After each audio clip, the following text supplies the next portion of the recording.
Welcome to the Powerlifting and Power Ballads podcast, where we bring you a weekly dose of powerlifting news, tips, and training advice with a touch of 80s rock ballads. This podcast is presented by Team Roar Powerlifting, your source of the most comprehensive coaching and meet day preparation. Here are your hosts, Josh Rohr and Laura Sturm. Welcome to episode 180. How are you, Josh Rohr? I'm good. How are you? I'm awesome. Good deal. So the Olympics are happening right now, and there's some stuff going on that I was not aware of that I saw in the news that really just like bothers me. It's bullshit. Yeah. So if you have not heard, so let me first start with this. All the sources of all this are from ABC News, New York Times, and CBS News articles. I kind of paraphrased the whole scenario of what's going on. So basically, there were 23 Chinese swimmers that tested positive for the same banned substance 7 months before the Tokyo Games back in 2021, but they were all allowed to still compete. Almost half of them won medals, and 11 of those swimmers are competing this week in Paris at the Paris Olympics. And basically, WADA just like said that they can compete. And the U.S. government then in 2020 passed a law, the Rodchnikov Act or whatever, which if you saw the Icarus documentary, it's named after that guy, the guy that was like the whistleblower from Russia in there. Anyway, long story short, they passed a law in 2020 that gives the Justice Department the power to like investigate and prosecute, corrupt international sports through doping. And they are investigating this. Like they want answers as to like why WADA didn't ban them, didn't suspend them at all. They got to compete. So fast forward to the recently awarded bid. If you haven't heard, Salt Lake City won the bid for the 2034 Winter Olympics. They were the one and only city to actually bid on it.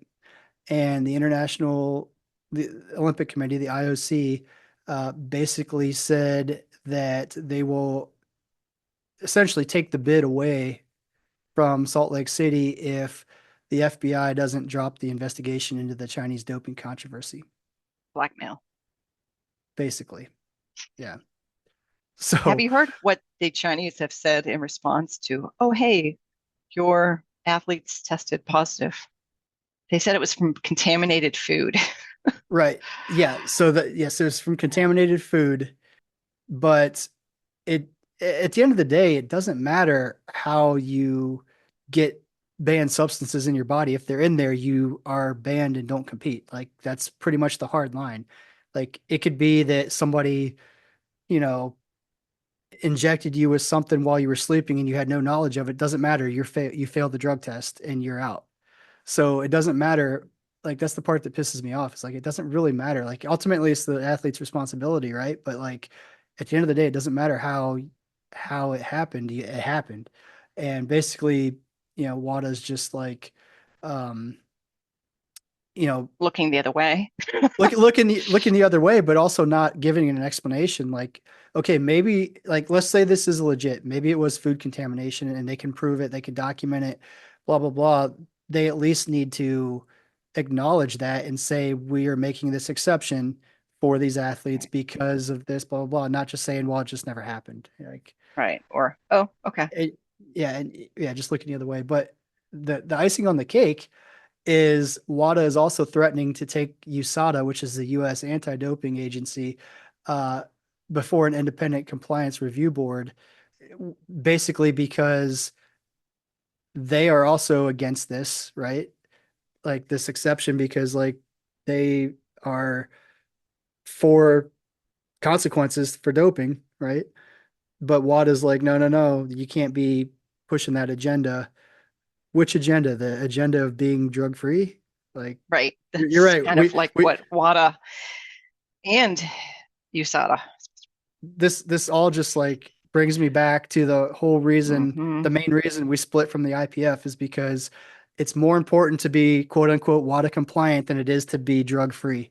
And that pisses me off. And WADA is corrupt as shit. I will say it online publicly. Uh, it's just like it's becoming more and more apparent that they are not about clean sport. They are about checking the boxes and people, being compliant with their whatever position is to get basically to make money. Right. It's all about making money and who's gonna play ball with them and blah blah blah. So Yeah. it's really sad. It really is sad. Like because people hang their hat on being WADA compliant, and I did for a long time because it's well known, or it has been well known that WADA is the gold standard of drug testing. Everybody kind of has known and accepted that, and that may have been the case at some point, but at some point that did not. At some point that changed, and it's no longer about clean sport. It's about uh, just you know something else that's not about Yeah. clean sport. The money-making machine that is sports, and sports at a high level. But, you know, there's based on the substance that they are have found in those Chinese swimmers, it's not, food anyway. I mean, but there's no investigation. How does WADA say, oh, okay, and just look the other way? Like, I don't, how do you uphold it in some places and not in others? Because WADA said so, and you just do what they say without asking any questions. Yeah. It's Shame it's on you, so WADA, it's really. it's so screwed up. Like It's not clenbuterol. Clenbuterol can find its way into meat. There've been cases that have been documented and individually investigated that they were like, oh, okay, this probably happened, but it wasn't even clenbuterol. So this was just systematic, sponsored failures, and then WADA's just looking the other way, and again, you don't have to, with WADA, you don't have to be drug free. You just have to be WADA compliant. right? So I guess the Chinese swimmers are water compliant because water's looking the other way. Yeah, or they paid their fees this year or whatever. But Right. that's the other thing. Like the U.S. government is like one of the big funders of WADA, and you know, so I heard this. I actually saw this online, and I don't know if it's true or not, but supposedly they're dropping the investigation to keep the Olympics. I can't confirm that that's true, but I saw that online somewhere. And who Mm. knows, that could have just been like a gotcha headline to Right. catch your Clickbait. attention. I didn't get the chance to read the article. But if that happens, like that's even more disappointing in some ways because like and from WADA's standpoint, they're saying like what gives the US the right to investigate our policies like and question us like basically that sets a bad precedent that any country can then do that and start questioning our validity or whatever. Well, if you're doing your job, then there's nothing to investigate. Like there's Right. nothing to question. But it's clear that there's corruption. It's clear that they're just letting whatever go Right. that fits their agenda, Yeah, because we're whatever. not talking about like something that could be judged that's subjective, right? These are drug levels, Right. that are scientifically like right. So if you're not running by your own rules, like what are you doing? Yeah. And I say, to the Olympics, I mean, it was the only city that bid. Okay, take it away then. Right. Yeah. What are you There's going to do? there's so many stories about like how people think or Olympic committees think that by hosting the Olympics, it's going to boost their infrastructure. And there's so many times where evidence has shown that it actually doesn't. It doesn't help. Like it gives you a temporary boost, but then, Like bankrupts the city because yeah, but bankrupts the city. they build all these structures and stadiums that they no longer can use. Right. And like Rio is just a huge, like, look at that. They have these huge, beautiful, like gold-plated restrooms in a stadium that is growing. Their floor is cracking. They can't do it. It's like condemned. They're using it, I think, Yeah. for a prison or something now.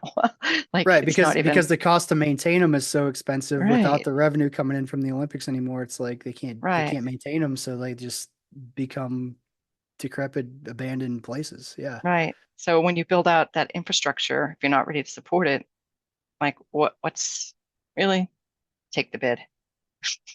Yeah, I know. Yeah, that like I need to look into this more, and we'll probably do a circle back on this next week. But if in fact they did drop the investigation, then that hurts my Mm. feelings probably even more. Oh, and I bet there'll be more things that come out before the end of this. I mean, even the fact that like Russia was banned for a while back for doping, so basically all the Russian athletes still got to compete, just not under the Russian flag.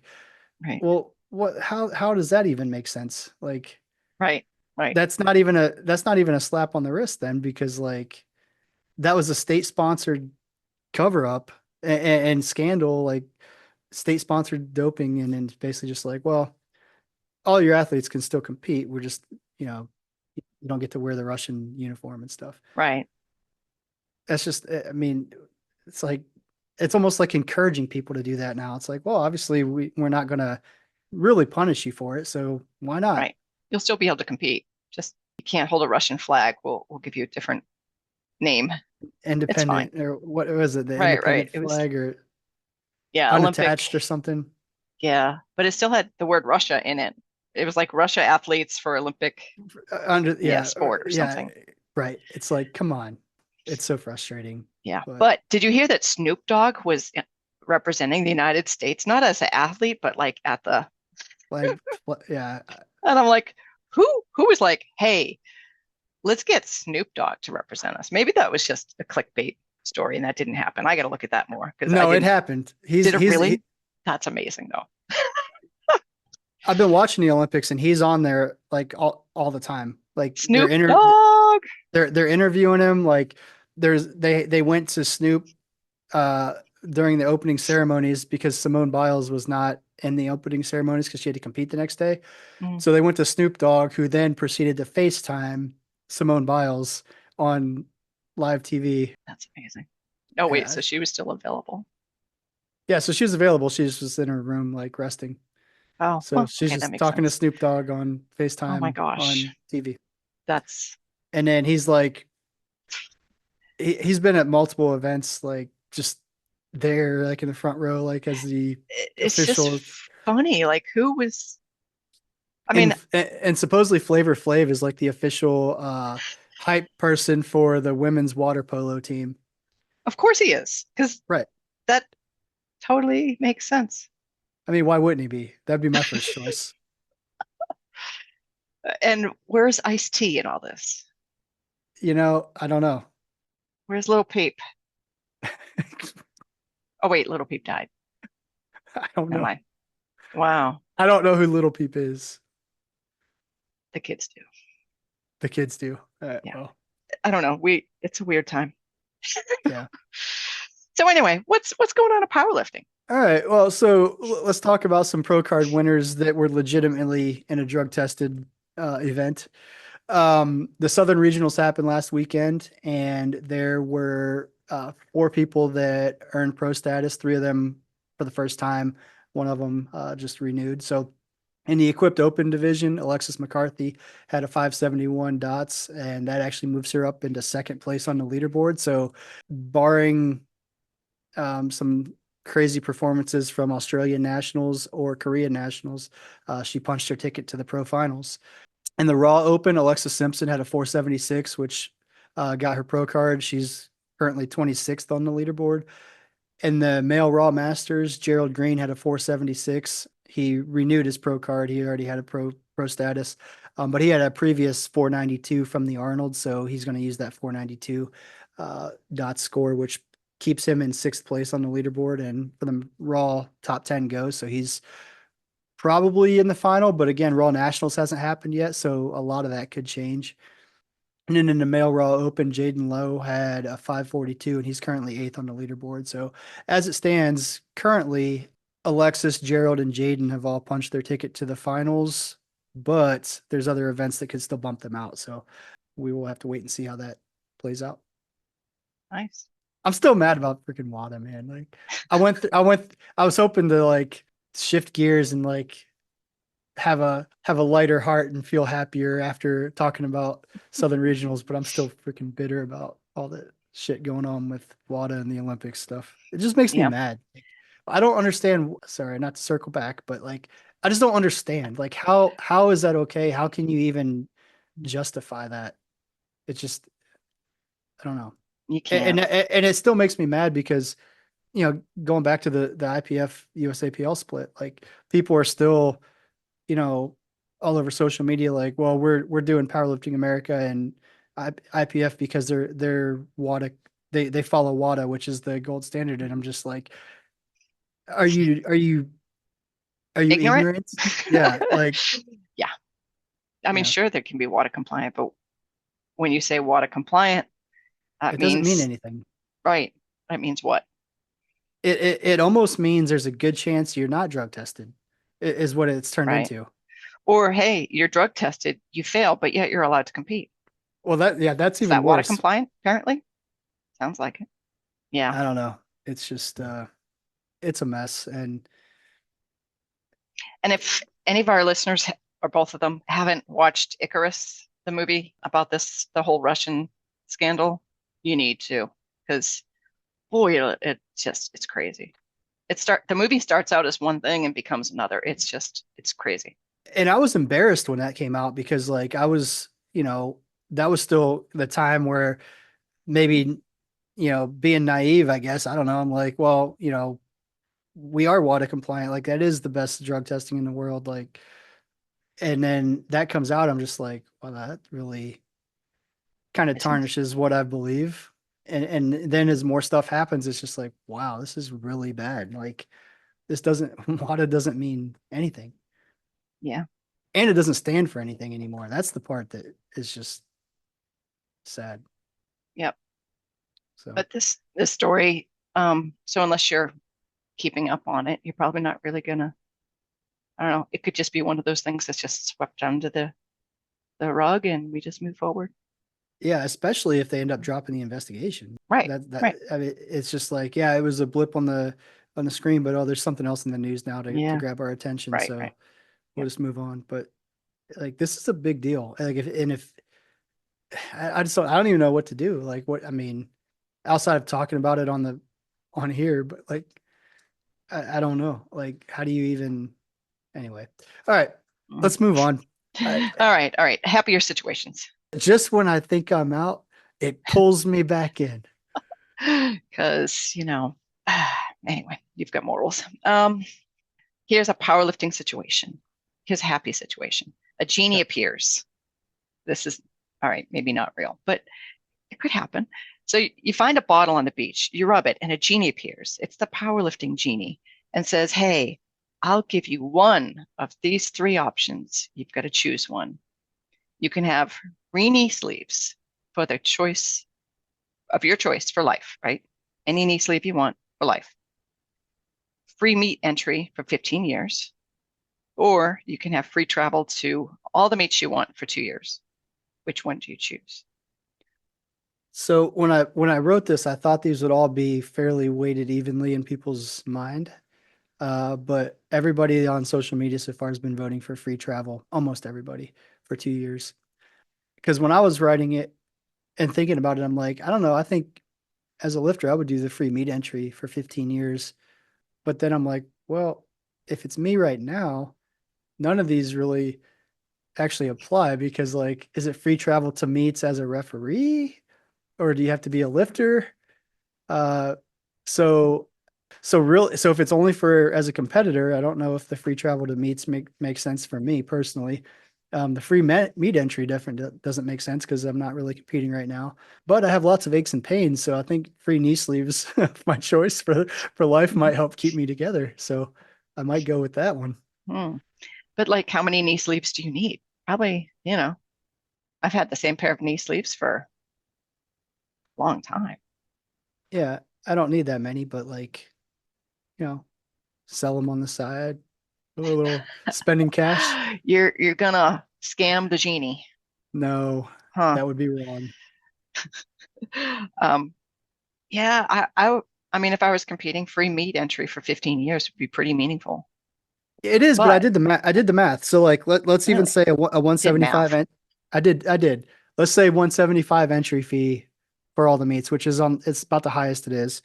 And let's say you do on average 2.5 meets a year. I'm just ballparking. Times 15 years, that's $6,500. But if you do 2.5 meets a year and you do overseas meets, like there's a lot of international opportunity now for USA powerlifting members. And let's just say on average, it's a $2,500 trip, which is probably on the cheap side, times 2.5 per year times 2 years, that's 12.5. So if you're just looking at it from a math standpoint, the free travel this probably would have been a harder decision if it was free travel for 1 year, but somebody didn't think it through too well and do the math. I didn't do any math until after it was already published, so maybe think these through better. Well, we'll let it go. But I mean, hey, free travel to meets, I'd be like, yeah, I'd like to do one in the Caribbean. Right. And now I'd like to do one in Switzerland. Right. Go to the places that, Yeah, if it's free travel, why not? Right. Anyway. All right. Free travel. Yeah. I don't think, I mean, all of these are great options. Like, oh, darn, I got to pick one of these. Right. True. All right. Well, I have a new lifter tip. Are you ready? I'm ready. When lazing, well, talking's hard. When raising and lowering the rack, make sure that the collars on the bar are there and on to secure the weights from sliding off when one side is higher than the other. Because that happens. Yeah, this happens a lot in the warm-up room, especially at meets where somebody has weights on but no collar, or they're in the process of loading and somebody like starts to raise up one side, jacks it up, all the weights fall off one side, the entire bar flips over, sometimes hits somebody. So yeah, just before you move the rack up and down, make sure that the weights are secure. Yeah, it's pretty I saw it at the Georgia straightforward. State meet. There was a bar that flipped and hit somebody and hit this guy right in the shin, I believe it was. It's lucky it didn't get him anywhere else. It didn't break any bone. It didn't, knock him out, didn't hit him on the head. I mean, because a barbell flipping over and hitting you in the head, like It's coming that's fast. a bad day. Yeah, and it's heavy. I mean, it doesn't matter if it's unloaded at that point. It's still a barbell. And he got an egg on his leg, and he wasn't a lifter. He was just there coaching. So, I mean, I'm sure there's been, times when people have gotten hurt by this. So good tip. Cool. So we are still collecting the lists for your top 5 karaoke songs. We've only had like 5 people submit so far, so I don't know if people are really working on it, or they're just like, I'll get to it later, or they're just like, I'm not interested.